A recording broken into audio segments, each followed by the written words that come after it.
Welcome to Narrative and Beyond. I remain your host, Michael Adekombi. Today I have a guest with me on this show today. She's an innovative STEM teacher. That's where she plays. Of course, I know she majored in biology, but she's very, very innovative. She has brought an innovation or innovative methodology to teaching, to teaching biology, especially in secondary school. And she's been a mentor to so many, many students across different nations. I will just leave the introduction to her to do by herself. Her name is ADEOLA Akinsulure. ADEOLA, you are welcome to Narrative and Beyond. Thank you, sir. Thank you for having me this afternoon. Thank you, sir. My name is ADEOLA Akishulure, and like you already said, I am specifically a biology teacher here in Lagos. However, I've brought in a lot of innovation to support STEM education across Nigeria. I I didn't start out as a teacher.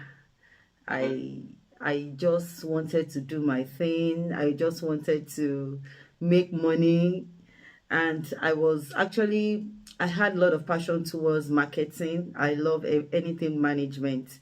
So even though I had a background in science, I at some point I had to struggle probably because of my course, and I felt I was not at my best with the course that I studied during my undergraduate days, and I felt I had more to offer than what the result that I was getting from being there.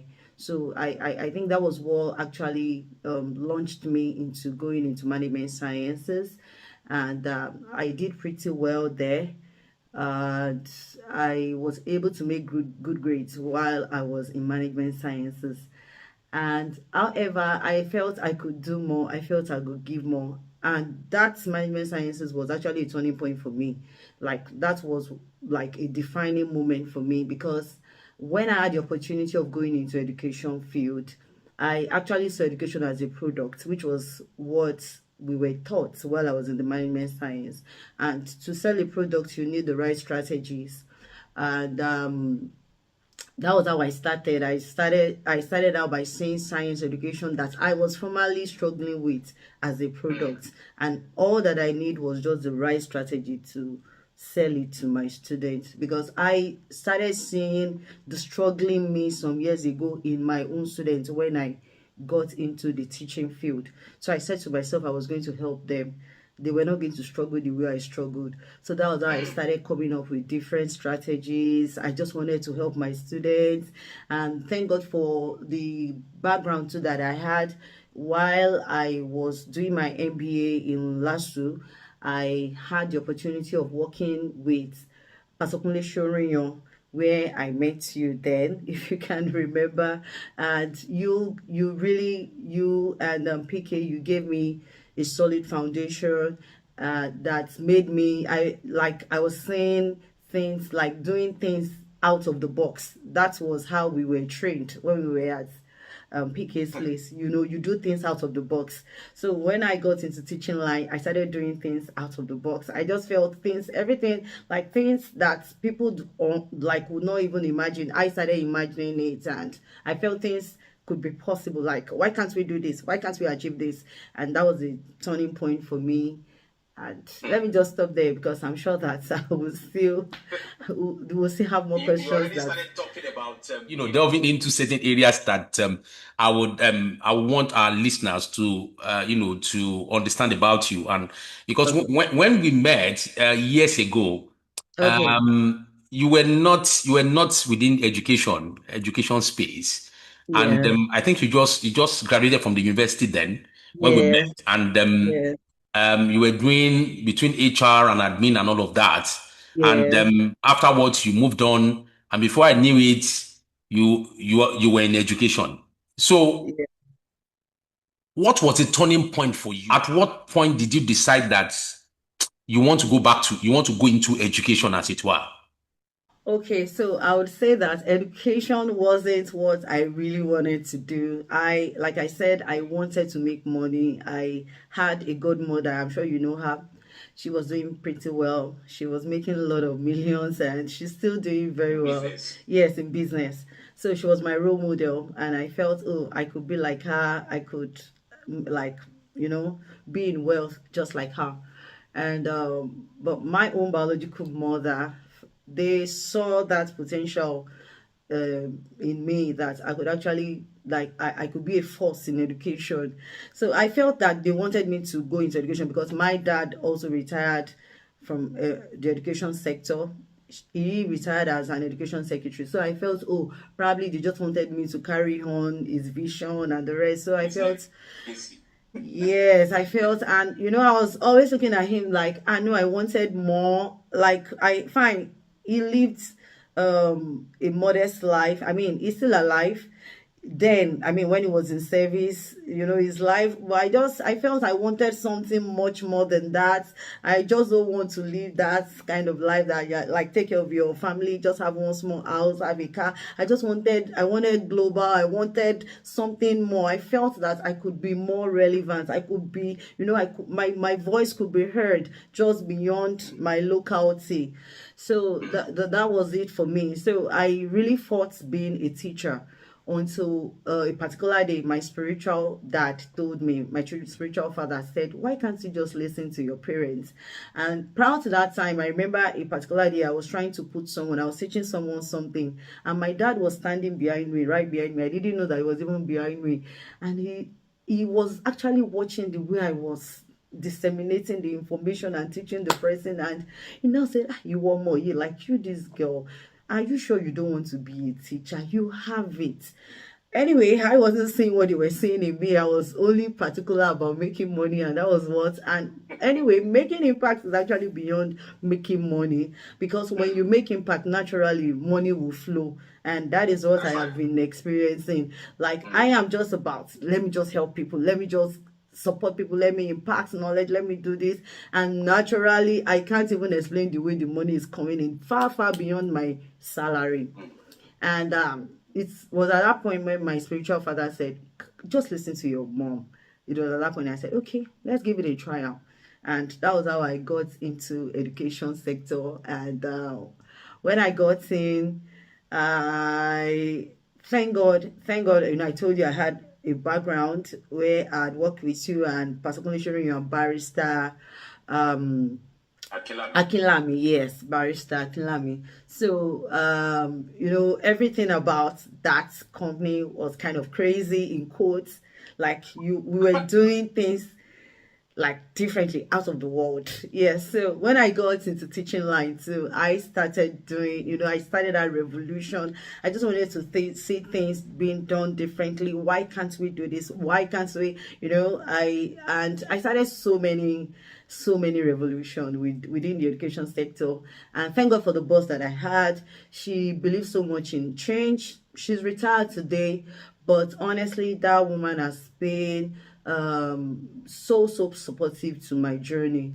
And she would always encourage whatever change you bring, even when it has never been done anyway. She said, okay, go ahead.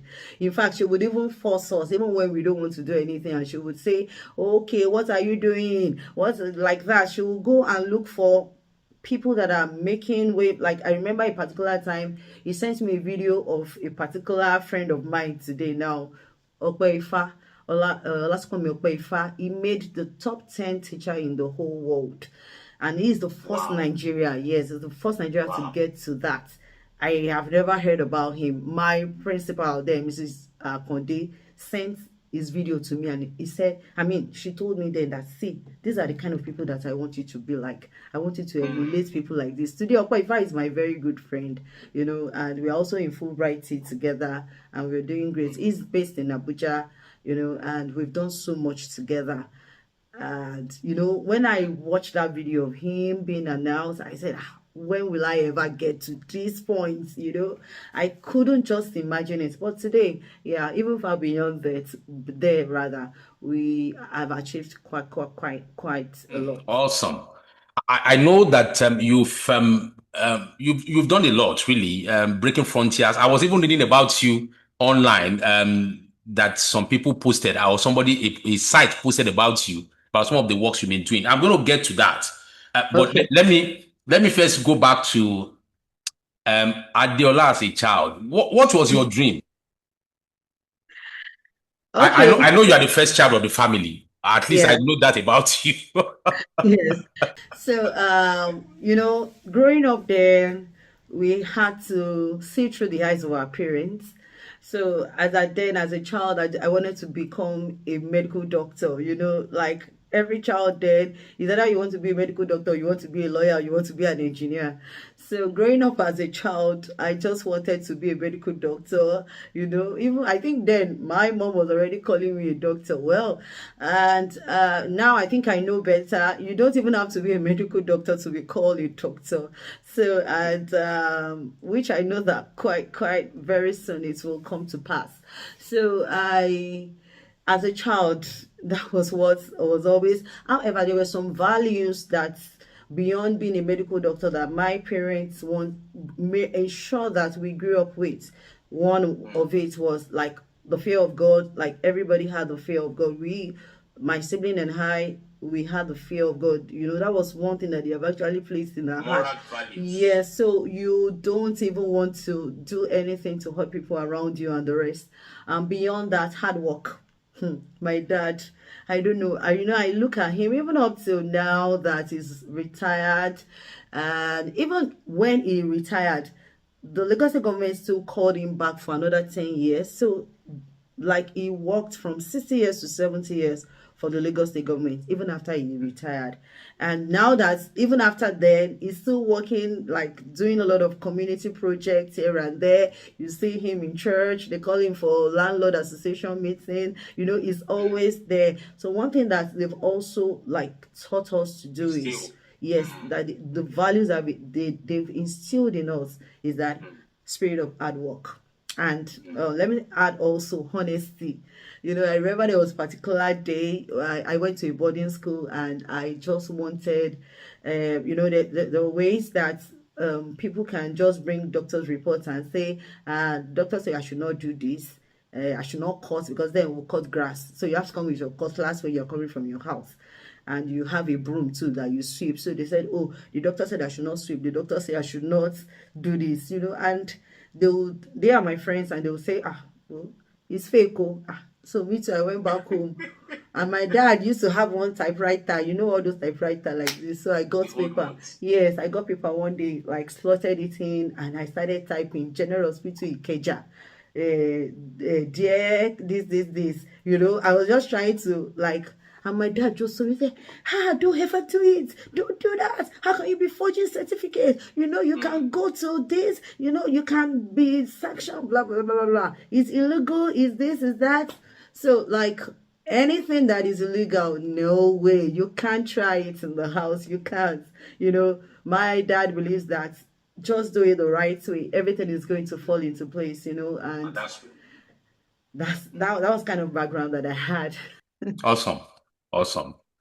So, of course, from what you have explained now, it's obvious that that's really influenced the woman you have become today.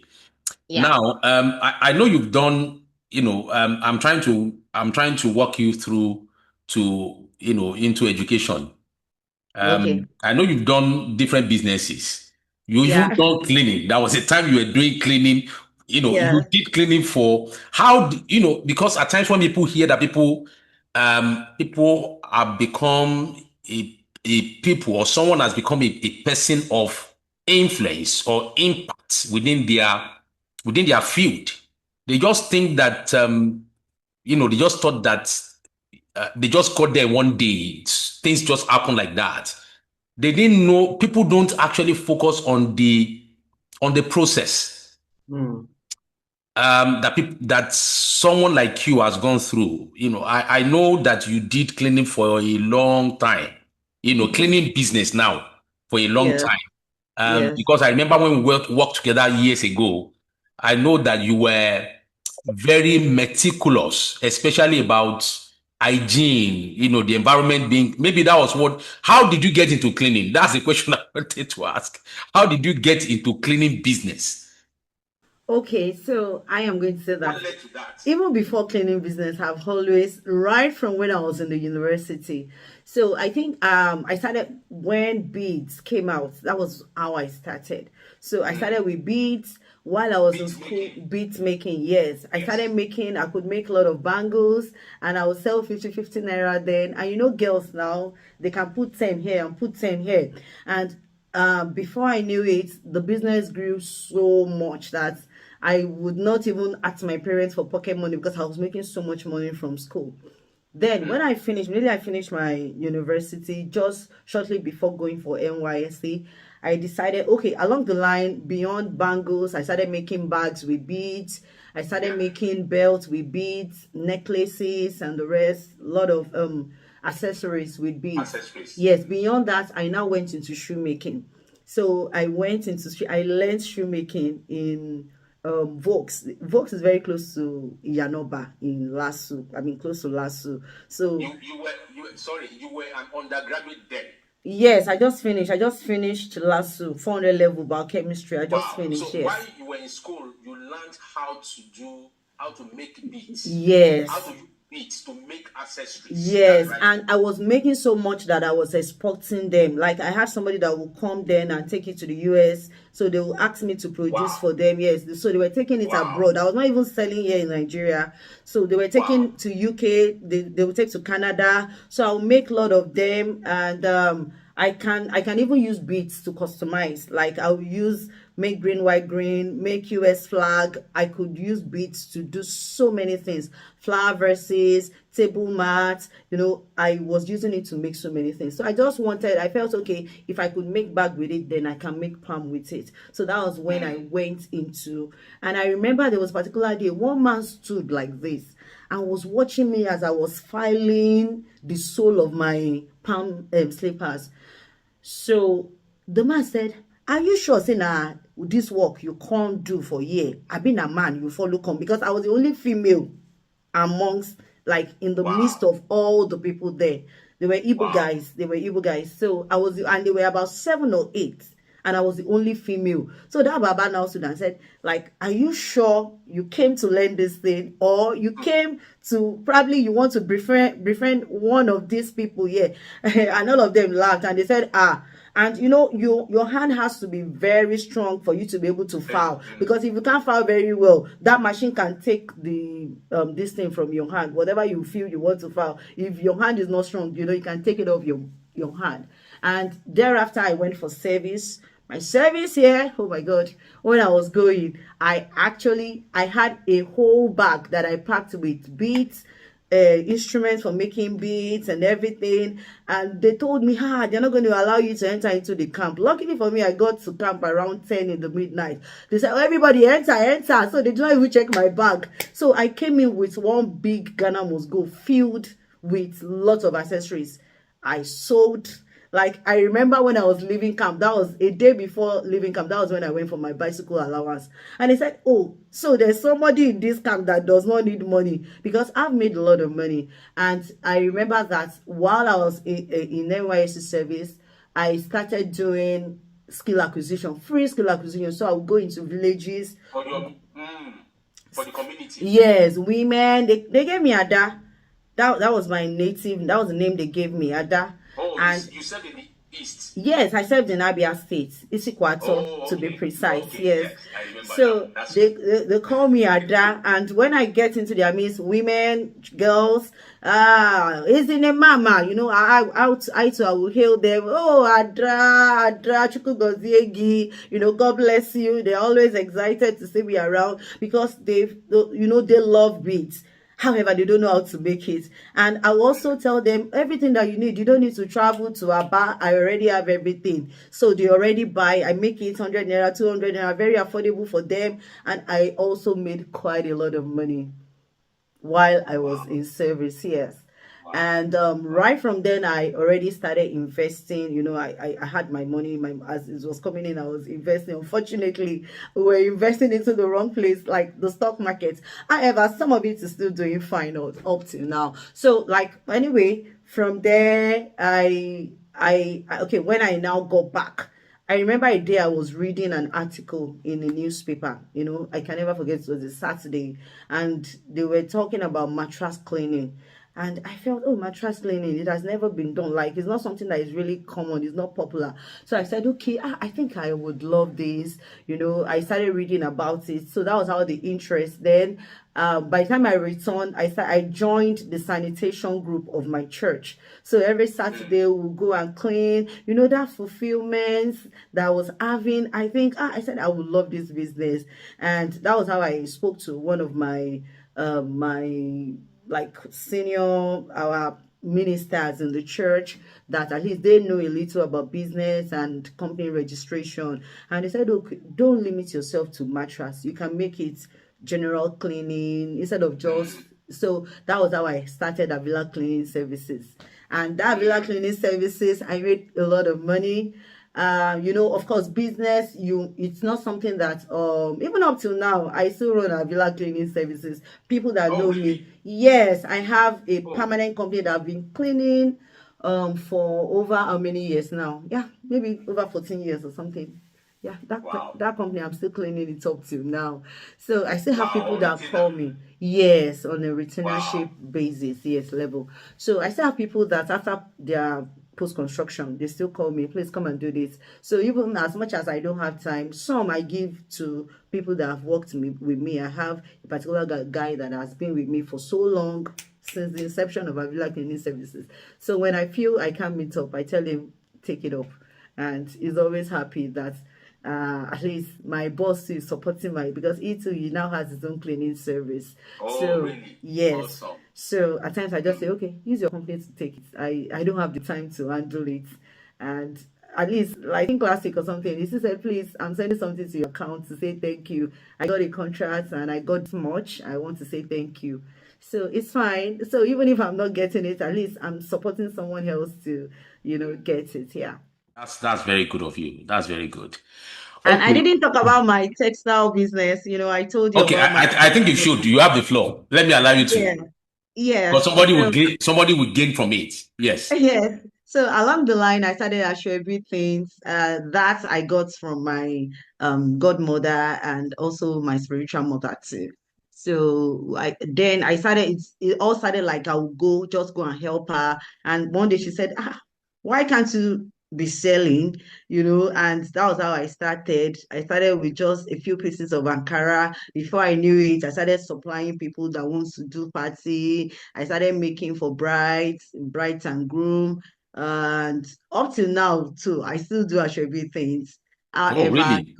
yes, because of the constraint, at times I have somebody else too that I also give that, okay, go and handle it. So at times I just say, okay, I get the contract. I say, okay, undo this, take this amount and put this particular amount in my own account. So at least I should be things to is there. Yes. I also do decoration.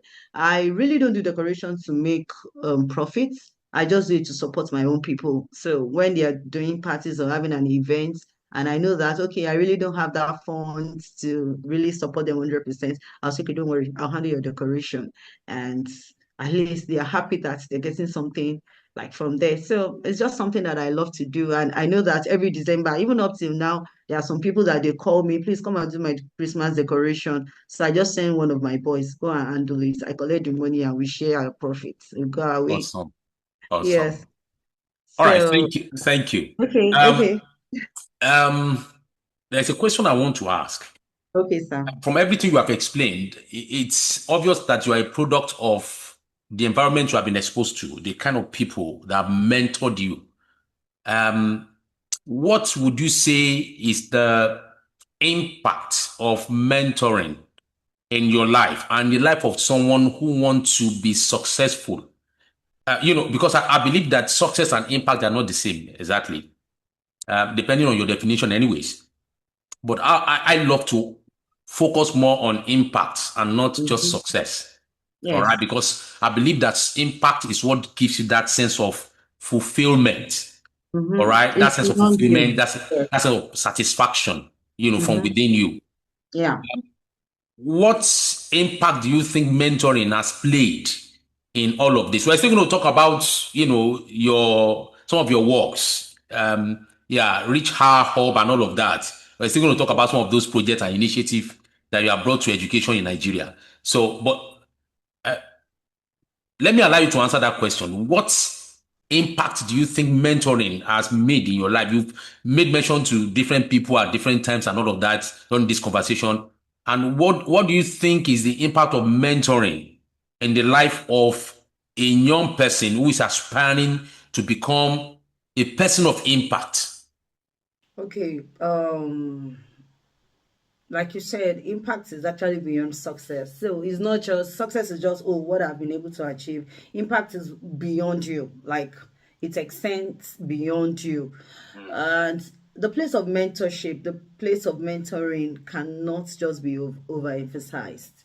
And for every time that I have the opportunity of talking to teachers, I tell them you need a mentor in whatever you're doing in your field. You need a mentor because it's going to save you a lot of headache. It's going to save you a lot of time. They have been there.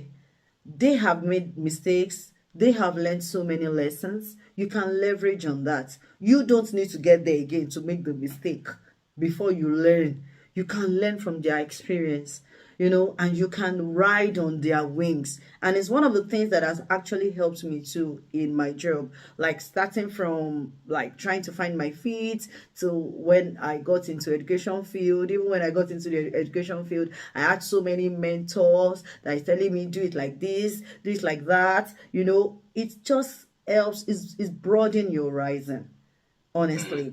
And if I want to do probably a program in science, I have people that I call. Please, how can I do this? What do I do? And they say, okay, well, go like this. Why not do it like this? And I go that way and it works. When I want to do things probably in the church, spiritually, I have people that that I call, and we pray together and things just fall in place and we get direction. Go this way, take this way, talk to this person, do this. Even in church, even at work, I want to take some decision and I need to, beyond maybe science or whatever what I'm teaching, I need to take some decisions. There's some people too that I talk to, and there's some people that when you have something that you're looking up to, like God told Abraham, He said, as far as your eyes can see. That's what mentorship does for us. It helps us to see beyond where we are.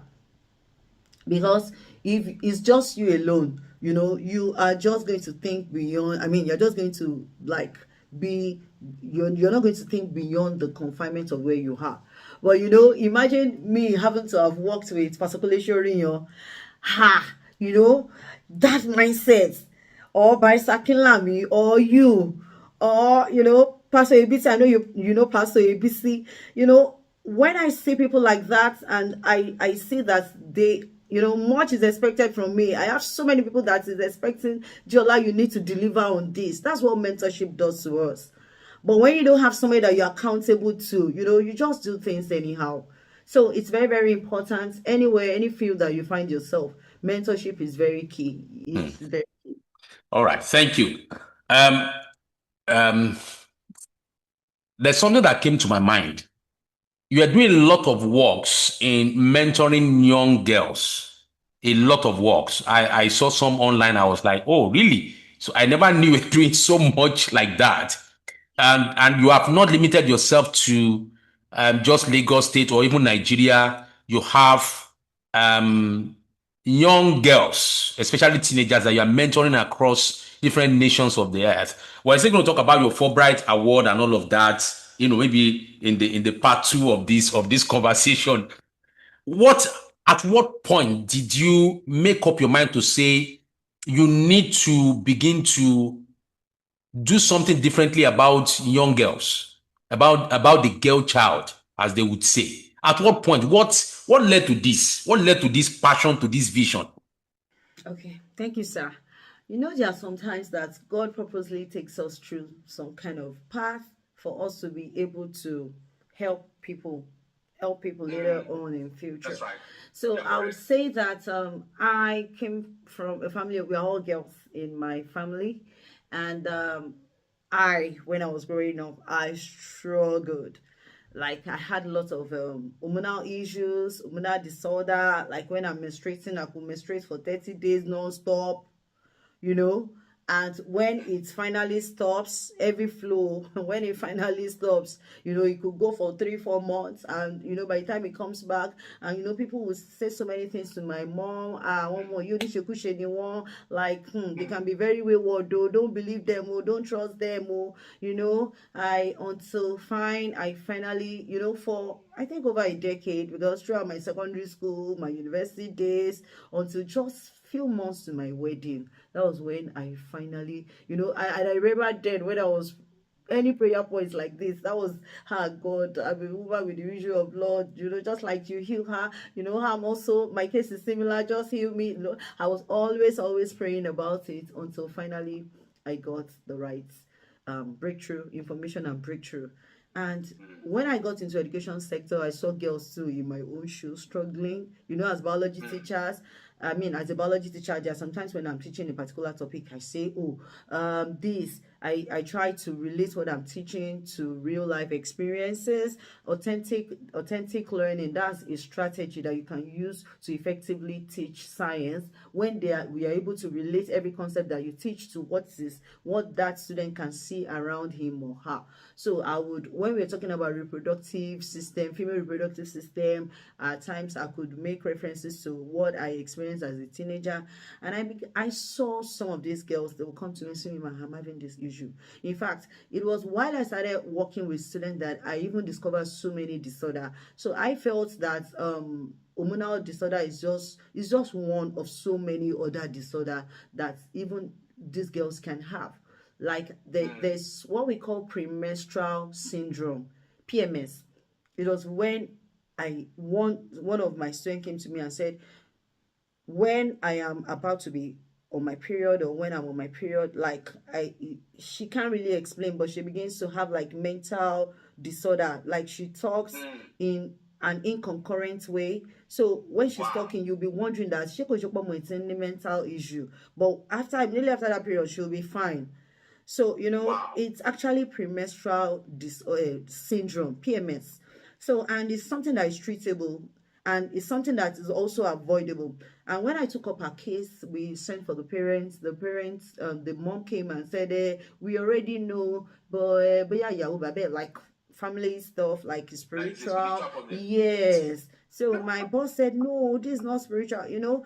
And I have another, like I can go on and on to like mention so many other cases. So at that point, you know, if I help this one has gotten out, another one comes, I help that, you know, that one too has gotten out. I just looked at it that, okay, let me just help all these girls. Let me just reach out to all these girls beyond my school. And that was what led to Reach Our Hope. So, how were you helping them? Were you taking them to the hospital to be seen by a doctor? You were counseling them. Don't worry, just hold on. I'm going to take this question when we come back.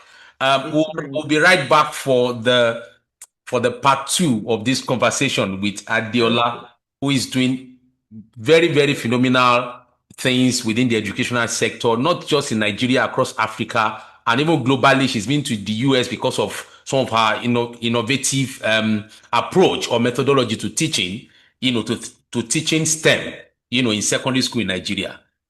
Just we'll be right back. We'll be right back. Don't let me ask that question again. Let me leave it. We'll be right back. Thank you.